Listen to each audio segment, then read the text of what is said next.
Michelle, welcome. Thank you for joining me on this podcast. How are you? Are you okay? I'm doing very well, thank you. A nice week, lovely weather here. Absolutely. Well, we've got a nice day here in sunny UK today, so that's probably more of a rarity here than it is for you over there. So we certainly make them count. But really appreciate you joining me, Michelle. Purpose of this podcast is to shine a light on the actuarial profession. And I've said this before, but I'll say it again. If I can help one person in the industry who may be struggling or who may be breaking into the sector, if this podcast can give one person that ammunition to go out there and be confident and feel like it's right for them, then I feel like I've done my job. So that's why I want to speak to really interesting people like you, people who've had a varied background across the actuarial space, and great to get your insights and your thoughts on the profession. So hopefully that's okay with you. Wonderful. Sounds great. Thanks for having me. Lovely. No, no problem at all. No problem at all. Well, let's start off with your actuarial career and your technical experience. And in particular, I'm keen to speak to you about the reinsurance space. Um, and what got you first interested in that? Was there a moment or a particular project early on that kind of really hooked you at all, Michelle? This might be more of a recurring theme when as we get going in our conversation, but I think the thing that really hooked me was early on in my career. I got involved in this project where I was having to like dissect this tree and work on this model. And they were ancient, old stuff. But you had this opportunity to really get all the correspondence from like underwriters and the actuaries at the time and seeing how they thought and then having the opportunity to really like build on it. And so just feeling that connection and understanding how all the pieces work and how people were thinking and solving the puzzle. I mean, that's when I knew that I'd made the right decision because actuaries are just so much more than the numbers. They're Yeah. about the judgment and hearing the experiences of the people that came before me and being able to add to it was just really just made it all click for me. That's interesting. You said actuaries are more than just the numbers because there's a perception, right, where Mm-hmm. it's all about the numbers. This is what the role is, but well, we'll get into it more further afield. But there's a whole lot more that goes to being an actuary, right, Mm-hmm. in that space. I wanted to look back at your time with you've worked with some really notable organisations, Michelle, the likes of Munich Re and SCORE. Um, I wanted to talk to you about being an actuary and loving being an actuary, right? Because everyone in all walks of life either love their jobs some weeks, some years, and other jobs they go, oh God, this is kind of it. Was there a project or a challenge early on in your career where you went, yeah, this is why I love being an actuary, and this is what I want to do? Not just one time. Mm, There's been many occasions where I was like, okay, and they've been kind of different as well. I mean, the first thing is like you do gotta go, like you gotta love numbers. I mean, I say you're yeah, not just about the numbers, but you do have to love the numbers. I mean, give me a spreadsheet any day of the week. But then I think that really thing that made me, really sets it apart from other like mathematical or quantitative roles is the opportunity to work with like legal, underwriting, claims. Have to work with so many people and understand so many different aspects in order to form those judgments and make sure that you're selecting the risk. And I think that's sort of the thing that I like. I like seeing how everything works together and being able to bring my own skill sets to the table and some of these cross-functional collaboration things and getting all the information in, using my judgment, and then being able to actually do something with it, create something out of it, a product or a model or a strategy or of some sort. That's what really makes the difference. It's like, yeah, I'm doing what I'm meant to do. yeah, it's almost looking at the big picture, right, in Mm-hmm. regards to seeing how the whole wheel turns and not just a cog. I speak to people kind of day in day out who want to learn and want to understand how everything combines and gets put together. And there's others who prefer kind of being in their lane and going, you know Mm-hmm. what, this is what I'm comfortable and this is what I'm happy with. And sometimes it takes time, I think, for people to work out what they want to do and where they see themselves fitting. So no, I completely understand that. And kind of speaking of perception and numbers and the actuarial sector. And in particular, I wanted to focus on kind of reinsurance piece again with you, but also pricing and valuation too, um, because I've had conversations with people from the outside who may it might sound a little bit dry almost in regards Mhm. to how it's explained to them. Can you give me an example of how your skills across pricing and valuation impact big decisions and how that impacts at a reinsurer, for example? So there's a lot of things that, sometimes you're part of a team that's making big decisions and so forth. But I think whenever you have this opportunity to like help develop like a strategy, because actuaries are often involved in mergers and acquisitions sometimes when they're acquiring a portfolio with a decision to do that, or even when you have some products like long-term care which has such a societal impact, and in order to be able to say, okay, here's how we can try to keep this affordable so that more people can really take advantage of these products. I mean, you feel like you have a role to play in making these things available to people. There's also opportunities where you're just saying, okay, let's run these numbers and see, are we making the right decision as a company, and understanding how that impacts what the bottom line is. There's people's jobs on the line. There's Hmm. policyholders and so forth.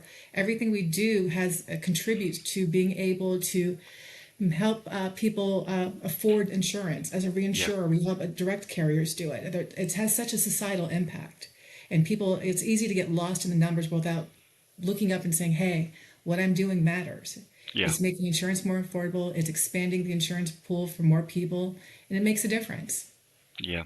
Is that important to you, Michelle? Is having that impact and that societal impact that you've just mentioned, knowing that you make a real world difference, what you do counts?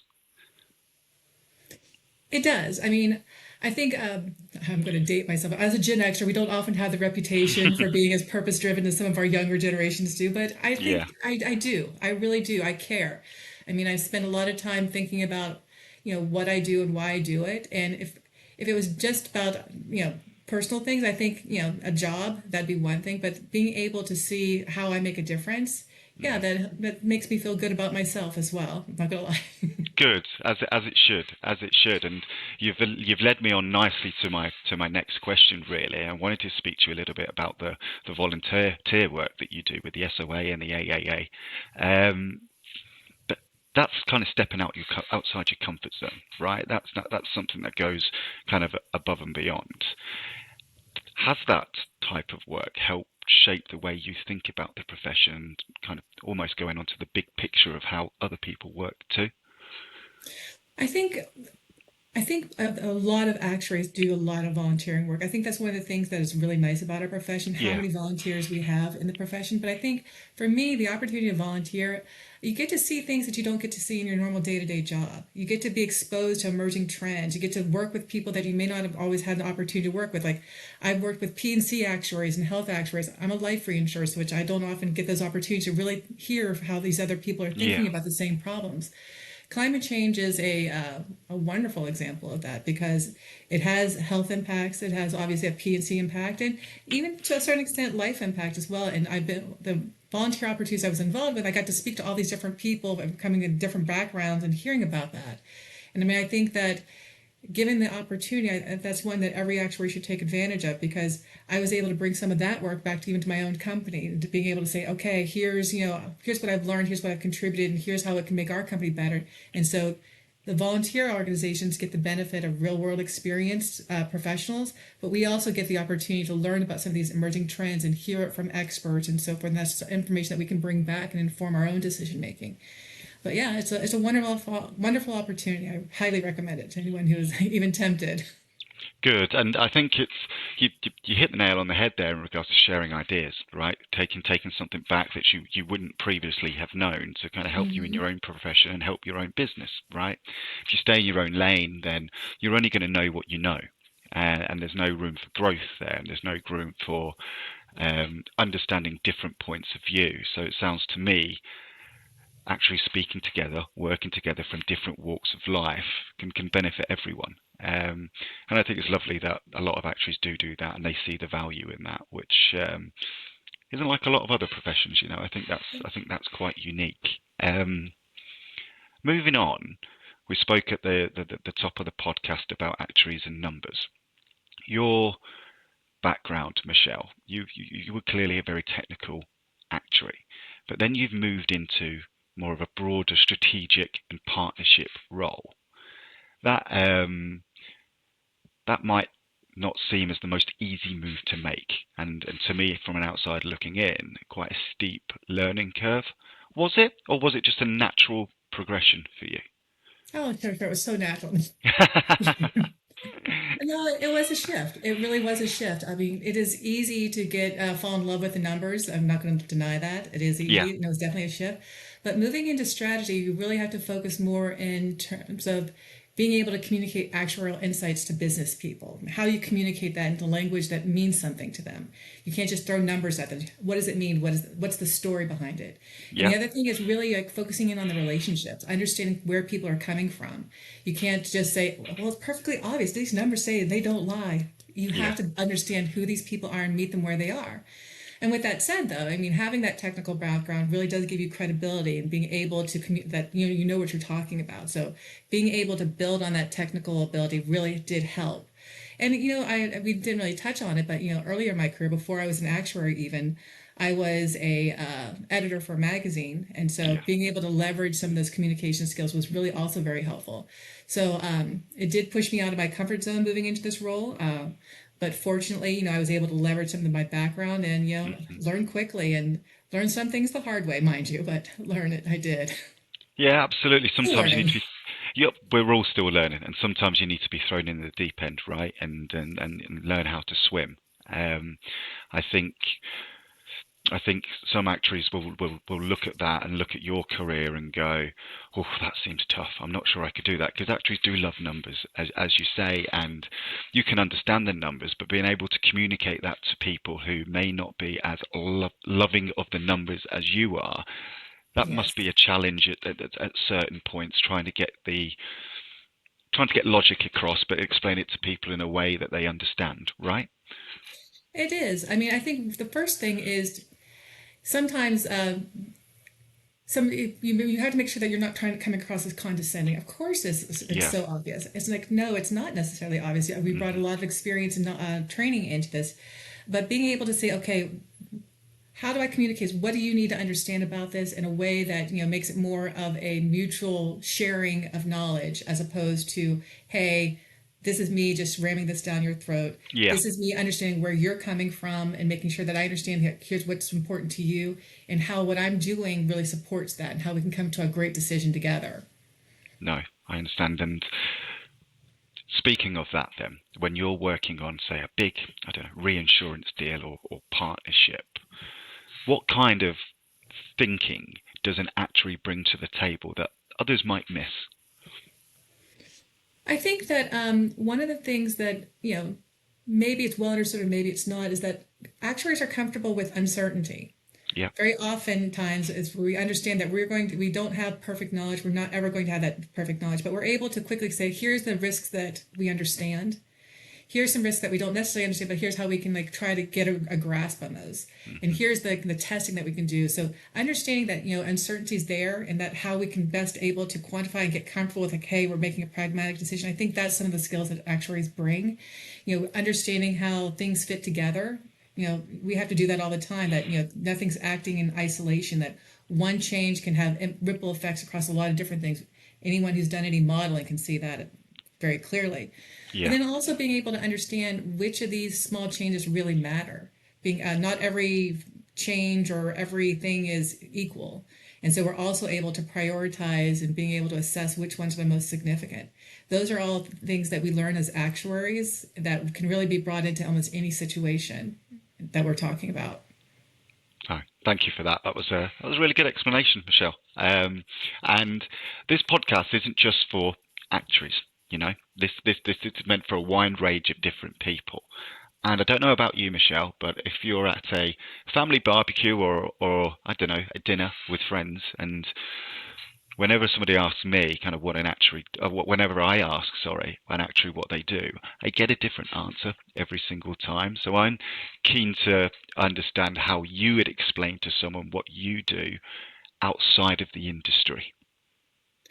Well, for some of my in-laws, I've never been able to successfully explain it. They still think I sell insurance, so I'm not sure I'm going to be able to knock this one out of the park. Yeah, I do try to like really talk about, there's risks involved, and then we're able to actually quantify that risk and what's the cost of this risk. Being able to understand the impacts of hurricanes or health decisions, and being able to make these kind of quantifications for companies and people and price that in a way that makes sense. That's usually as far as I get along before I start getting blank stares and Looking would you off like into the to? distance. Yeah, absolutely. It's not. I love asking the question because you always get a different answer, right? Right. Because of the everyone's perception is different, and everyone's own career and experience is different too. So it's I like it, and I was intrigued to see what your answer was, and so thank you for that. No Um, problem. I want to move on to kind of the future, Mm. talk to you a little bit about risk and climate change. You've been involved with the SOA work on climate change. Sometimes people won't see the two coming together and or be able to understand how the two come together. What role can actuaries realistically play in helping the industry adapt to climate risk?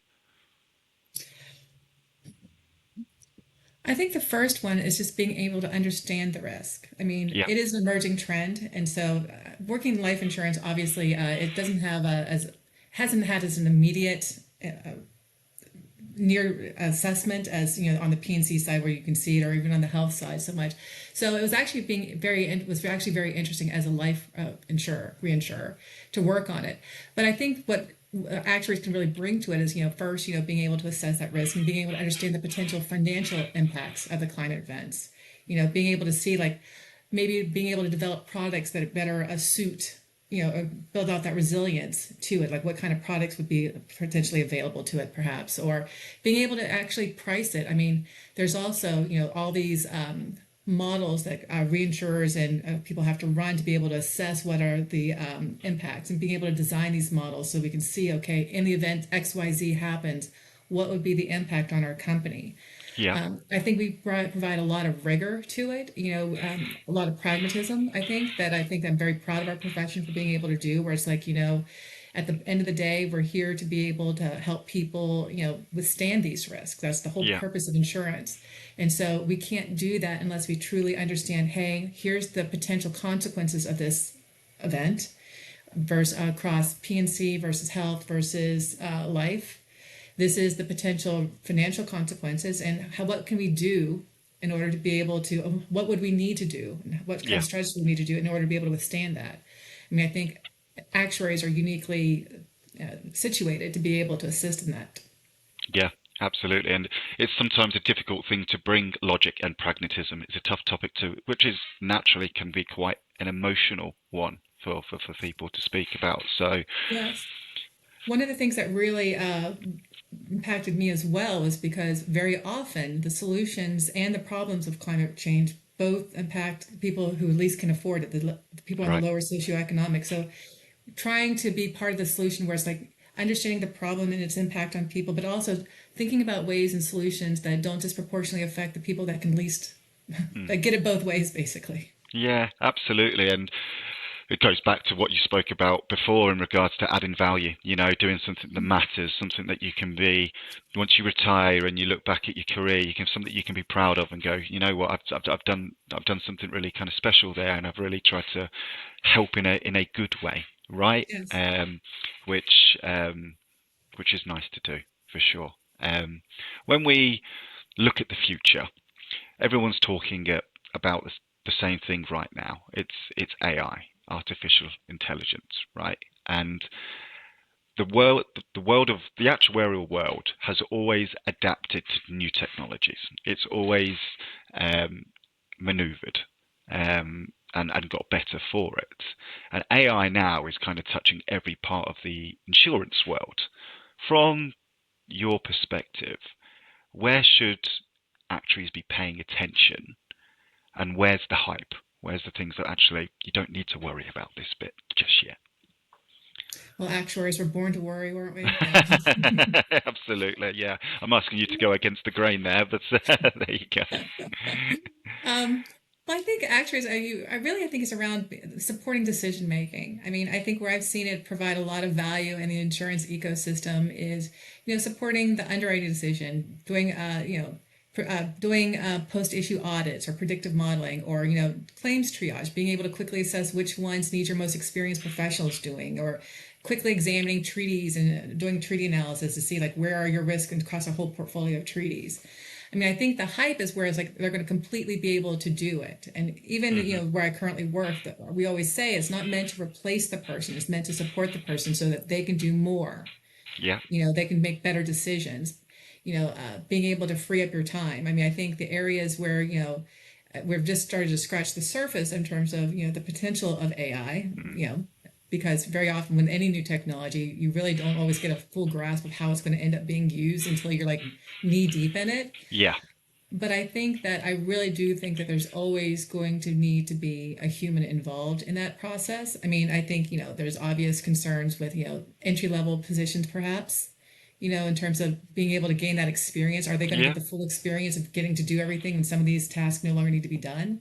I learned so much just being, knee deep and doing the most mundane task of a spreadsheet. You do learn from that. Yeah, of And course. some of those kind of repetitive things that require like that, those could probably be done away with. But there's pros and cons. We just need to change the way we train people or look at Yeah. people in terms of how they're going to grow and develop and evolve. Yeah. No, absolutely. And you mentioned those more mundane tasks might be replaced, right? We don't know. No one's got a crystal ball and can look into the future. But do you think that will put more emphasis on your ability to be able to communicate, to be able to speak to people when you've got the support of AI? You can look at numbers and you can look at a model, but AI might be able to assist you with that. But AI can't assist you in regards to explaining it or letting people understand what that means. Absolutely. I mean, I think one of the great things that, we have available to us is our ability to communicate and being able to train that effectively. I mean, sometimes people think, oh, you either got it or you don't. I mean, I absolutely think that it's like a muscle. The more you use it, the better you get at it. And so forcing people earlier on in their careers to really be able to communicate these ideas, like, will be part of the training if it's not already, Yeah, either written or oral or what have you. When I work with people earlier in their career, one of the first things I do is like, take a stab at it. I don't expect you to know it all, but what do you think? Don't just come to me. What do you think? yeah, And that's how you're going to train that muscle, and that's going to be absolutely essential as as part of the training exercise. Now that we have more and more AI being able to do some of those more repetitive pieces. you've moved me on nicely to my next question there, because I think that's a really important point. People will come to you and ask you questions, expect answers, right? Mm-hmm. How important is it for actuaries to be able to have someone like you, Michelle, where they can come to you for answers, but to go out and look for them themselves and go to you, hey Michelle, I think this is the right answer. Am I on the right lines or Well, I think I always encourage and I always appreciate people who are able to like do a little thinking. I mean, again, I'm not, especially early in your career. I mean, one of the things I like about being an actuary is I always call it being almost like the old apprenticeship, journeyman, yeah, master's, but like you have this whole journey when it's not just the exam process. You really need to learn from the people around you. yeah, I encourage people like spend a little bit of time, not use your judgment in terms of how much time. Think about it through. What do you know? What don't you know? What is this showing to you? And then come to me like, here's what I think and why, and we can talk through. Okay, here's did you think about this? This is also part of it. But having those conversations are absolutely essential. So for me, that's the difference between a good actuary and a great hmm, actuary to be. yeah, yeah. And you've got oodles of experience in regards to mentoring younger actuaries, Michelle. So I'm sure you've seen it all. Um, Not everybody gets that, though. Not everybody gets a mentor or someone to be able to lean on. Um, from where you were at the start of your actuarial career, Michelle, to where you are now is really really impressive. What I wanted to ask you is, was there one piece of advice you wish you had, that you have now, that you wish someone had given you earlier on in your career? As a piece of advice I still tell myself to this day and force myself to follow is like, don't wait to be ready, to have Yeah. all everything in place before you're ready to move. Don't be afraid to speak up in meetings or to apply for that next role. I mean, I think so often we hold ourselves back, Hmm. and I think a lot of the growth that I've been able to experience has been because I've forced myself to, ready or not, here I come. Yeah. Growth comes from discomfort. If you're comfortable, that means you're not growing anymore. That's absolutely key. And the next one is build out your network early. Don't Hmm. be afraid to come up and talk to that an older, more experienced actuary and build out that network. I mean, we love talking to people. We love the sound of our own voices sometimes, and absolutely would love to do it because that network, and especially in a community like the actuarial profession, is absolutely essential in terms of leaning into your next role, seeing your next opportunity, reaching out to someone when you don't understand something. Yeah. So, ready or not, jump Mm. and go talk to that person over there and Yeah. build out that network. Which isn't the most natural thing for an actuary to do, right? You're risk averse people. Everything's going to be planned out and executed, and you want to know kind of what you're getting into before you get into it. But as you say, that's kind of the opposite of what you're saying. Go in and learn as you go, right? Figure Hmm. it out. Um, and what's the worst that can happen, right? What's the worst that can Exactly. happen? So no. You're young. Yeah, exactly, absolutely. If a younger actuary was curious about the reinsurance market, Michelle, because I speak to a lot of people, whether or not they're whatever market they're in, you'll have people within a profession who want to make a move. You know, whether that's from pensions to life insurance, whatever. That's a really place. What piece of advice would you give to someone who was curious about reinsurance but wasn't quite sure if it was for them or not? I've spent most of my career in reinsurance, so obviously I've drank the Kool-Aid. Yes, absolutely. Yeah. So, but I think what really appealed to me is that it offers this kind of blend of being technical with strategic. Okay. Oftentimes there's sort of like a quasi consultant. So you get an opportunity to see a lot of depth and breadth of different products, different Hmm. innovations. And so being able to see how all these different places work together. I mean, throughout the course of my career, I've had the opportunity to see so many different products that I may not have had the chance to see if I'd only been focused in at one carrier or even just carriers. You get a lot of experience about that, and you also get this opportunity to really be at the forefront of some really innovative opportunities because oftentimes reinsurers are really driving some of that because they have the capacity and need to provide that to their clients, which are the carriers who look to them for guidance sometimes. Being involved in some of these big studies, you get to see a bigger picture, I think, which has been really important to me in terms of what I enjoy doing. Yeah. Not to say that there's not a lot to get value in direct carriers either, mind you. It's really just like what you're looking for and what you're trying to see. And I'm one of those people who likes to see how everything works together and getting to see new and exciting stuff. So Yeah, very absolutely. Well, thank you. And that leads that I want to speak to you now about your personal journey, really, and your leadership, because what you've just kind of touched upon there, because you've worn, I think it's fair to say, a lot of hats, Michelle. Taking your own advice of what you've just previously said about jumping into something of not knowing about it, but learn as you go, right? Technical expert, leader, mentor, strategist. Um, has there been a role which has felt more natural to you, and I guess vice versa? Has there been a role or point in your career which has really kind of pushed you? I don't think there's just been one point, honestly. Yeah. I mean, I think so. Mentoring has always felt very natural to me. Like, I really enjoy sharing my experience. I've always been very collaborative. That's something that I really enjoy doing, uh, helping people to learn from my mistakes, if you will. Yeah. I think strategy has been the one that's really pushed me the most out of my comfort zone sometimes Okay. because it's, just thinking beyond the numbers and like really being forced to like lean into that and act and rather than just getting bogged down into this deep analytic piece of it. Yeah. I mean, business development, which is something I've also been very involved in too, being forced to like go out and talk to people and make sure that I understand their problems or come up with solutions for them. That's also pushed me the heart as well, but I've really Yeah. enjoyed it. I say, there's ones that I really enjoy doing and like doing. But the ones that really forced me to grow the most has been around strategy and business development. And if you were to have me to pick which one that's, I think has been the best for me, I'd have to say the ones that's forced me to grow Yeah, has been the absolutely. ones. And those are often the ones that force you to grow. They're the ones that give you the most satisfaction, right? You say Yes. business development to an actuary, and they might want to run a mile, because that is a nervous thing to do, and it takes a lot of practice. Um, I find people in business, whoever do business development, whether it's the actuarial world or any other sector, really, everybody's so keen to be perfect the first time they do it, and you're not going to be, right. You're gonna mess up. You're gonna make mistakes. Things are gonna happen. But is business development one of those things that you feel that the more you do it, the more comfortable you get at it, or is it a something that's just naturally built into certain people and other people just don't have it? I think there's a little of both. I mean, there's some people that are never going to want to do it, and that's also fine.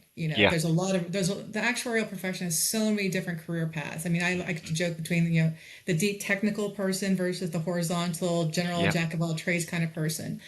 So you never go into a role just because it's expected of you. You have to be yeah, true to yourself.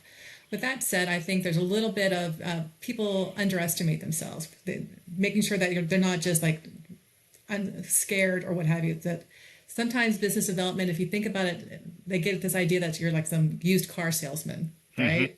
yeah, And in reality, the only way that it really worked for me was thinking about, okay, I'm helping these people identify a problem that I believe I have a solution for. If I didn't honestly believe that my solution would help them, I shouldn't be in my current role. And that's okay, that's sort of how I look at it. And yeah, so I think if actuaries can get into that mindset, they'd be a little bit more comfortable in the business development role. Obviously, it entails a lot of relationships, being able to maintain and nurture relationships. We are very much a credibility based yeah, profession where people want to believe in the people that they're working with and want to like working with them.